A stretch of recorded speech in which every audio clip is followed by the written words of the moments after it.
Hey, what's up? Hello everyone, welcome into Fantasy Filmball, the show where we turn movies into sports and sports into something we don't talk about here. My name is Matt. My name is Dyl, and today we are talking about Transformers Rise of the Beast. And I'm so excited to talk about this movie that I am sitting on the floor. It's a really, It floored you, right? This movie absolutely floored you.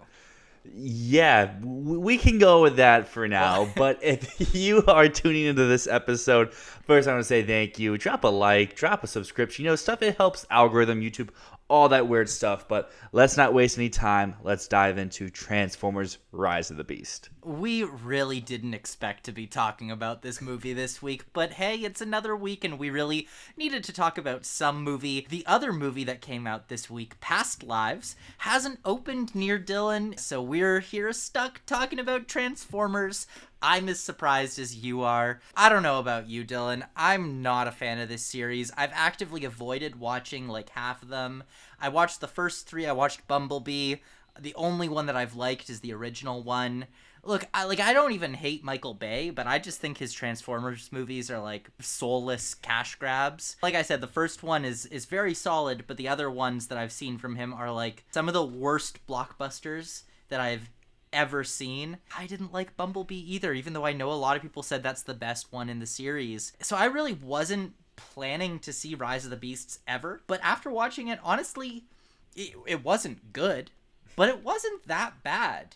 I had a surprisingly good time. I have never liked these movies. Even as a kid, I thought they were dumb and stupid, and that holds as an adult too. I never even saw Bumblebee. That's how low I was on this franchise. Even though people are like, oh, this one's good, I'm like, I don't really want to go watch this one. There's better things out right now to watch. We've dug on it a little bit so far about this movie, but it actually wasn't that bad. I mean, we didn't talk Fast X here on the show, but essentially everything this movie is what I wanted Fast X to be, and Fast X was everything I thought this movie was going to be. Well, the reason I gave Bumblebee a shot was because the director of that was Travis Knight, and Travis Knight did Kubo and the Two Strings. And the director of Transformers Rise of the Beasts was Stephen Caple Jr., who did Creed 2.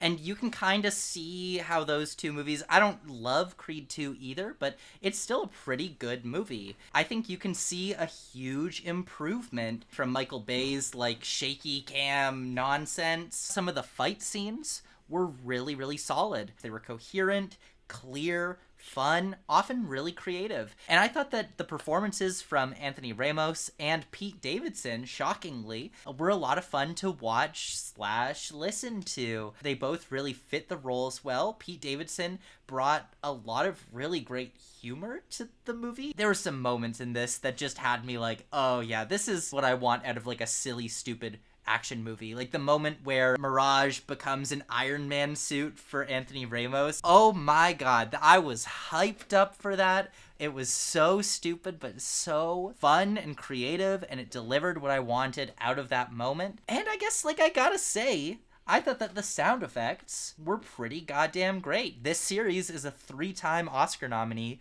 in the sound category, and that holds up here. Is it going to be nominated this time? No, but the sound was really, really good. Very strong sound work. Pete Davidson, I mean, I'm probably one of the biggest Pete Davidson haters, but hey, he was good in this role. And I really like Dominique Fishback as well. She brought something very different that I haven't really seen from her. I also am a sucker for monkeys, and if you give me a robot monkey, then yeah, I'm down for that. There's a lot of issues here, but like I was mentioning before, Fast X is a movie I wanted a lot of dumb fun with, and I got that with this movie. Like, if you think hard about it, yeah, this doesn't make sense, that doesn't make sense, this is stupid, that is stupid, but it was enjoyable for like the 2 hours I was watching. Does this movie need to be 2 hours? Probably not, but I'm not really complaining that I saw this movie either. It's stupid. It's fun, but it gives you what you expect. If you are a Transformers fan, there's a lot to love here. And if you're not a Transformers fan, there's plenty to pick on because it's still a Transformers movie. It's like totally nonsense from the start. This series is just like needlessly convoluted. You gotta take hints from like Pacific Rim, make it simple, direct. The audience doesn't want to hear about like destroying planets and having to get the world key and do all the it's so convoluted. If you're making a movie about robots fighting robots, just make the robots fight robots, like Pacific Rim. The premise of that is robots fight giant monsters. And what do you get?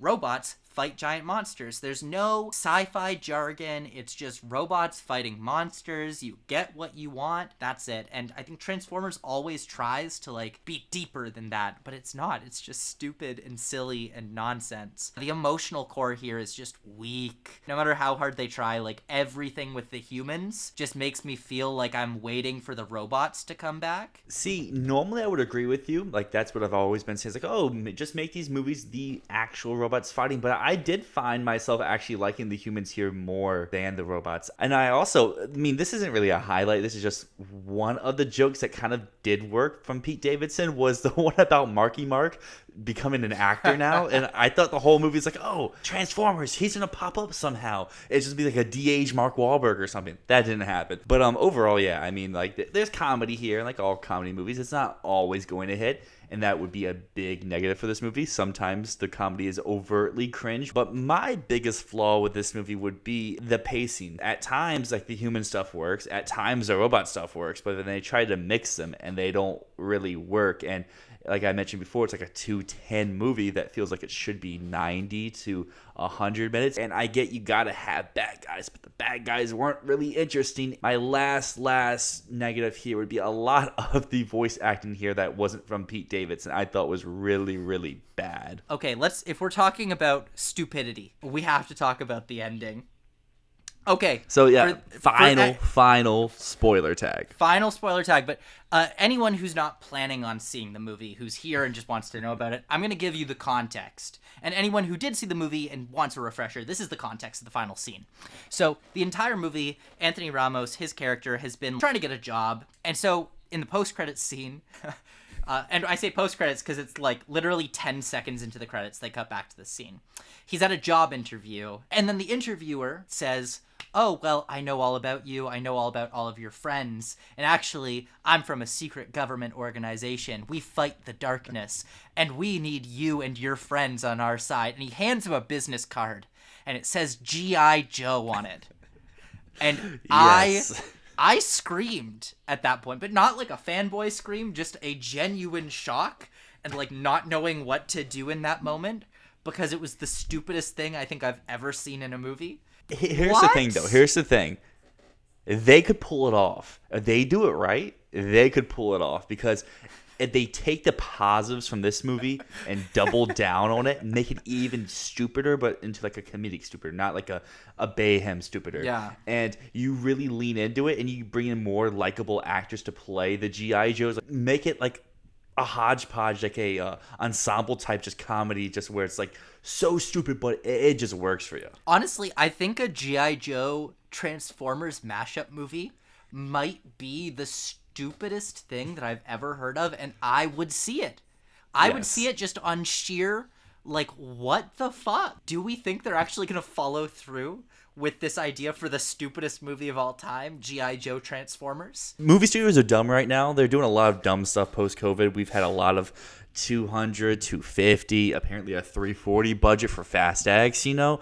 Just throw money and eventually something will come back and give it all back to you. But now let's talk about Oscars.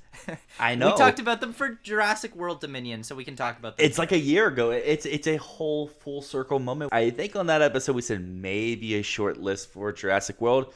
And I think it did make the short list, right? Okay, so we're 1 for 1 with these type of movies. So, Matt, what is your, big, bold prediction here? Okay, before predictions, let's just drop some facts about the other movies in the series. So the first film got 3 Oscar nominations. It got 2 sound nominations and VFX.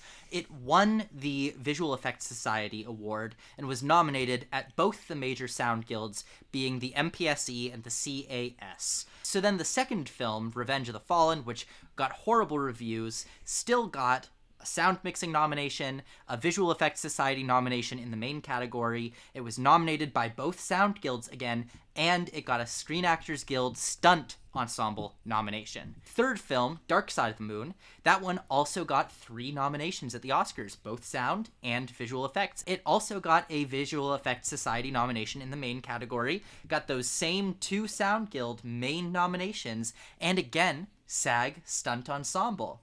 The fourth film, Age of Extinction, the one with the dinosaurs, the first Marky Mark movie, it only got nominated for like smaller awards. It didn't get the Oscars. It got the Visual Effects Society, but not in the main category. Then the fifth film, Last Night, it got one of the 2 sound guilds, but not in the main category, and it got no other awards except for like worst movie of the year from like random critics. It's a downward trajectory. And then Bumblebee comes out, gets the best reviews in the whole franchise, right? So that's bound to get some awards, right? And despite being a major return to form, it got nothing. Nothing. It didn't get any guilds. It didn't get a single Visual Effects Society nomination, and it wasn't even shortlisted at the Oscars for Best Visual Effects, despite being such a huge critical return to form. So seeing that downward spiral and seeing how this film has reviews that are quite similar to the third film, better than the fourth, better than the fifth, not as good as Bumblebee, I don't think that this has a chance of coming back up. I don't think it's going to get Visual Effects Society. I don't think it's going to get the Sound Guilds. And if Bumblebee couldn't get onto the short lists, I don't think that this will either. While I do agree, I don't think this is going to get the nomination at the end of the day.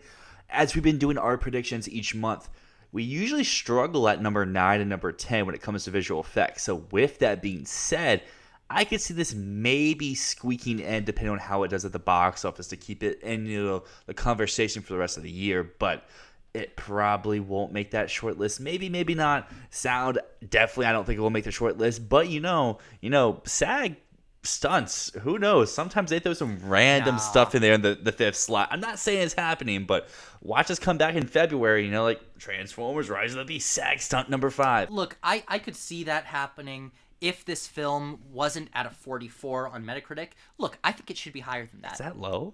It's between a 42 to a 44 last I checked. Yikes. And honestly, I do think it deserves more than that. At least mid-50s. This is not a horrible movie. It's the best movie since the first one, in my mind. It's not great. That's a very low bar to clear. With the reviews that it has, and with the fact that it's not going to do well at the box office, it needs better than that. It's the worst in the series outside of Bumblebee. So if it can't make an improvement from the last ones, I don't see why they'd shortlist it. Everyone out there, let us know what your thoughts are on Rise of the Beast. If you've seen it, what did you think about that post-credits G.I. Joe crossover potential? But until next time, my name is Dyl. And my name is Matt, and this is Fantasy Filmball.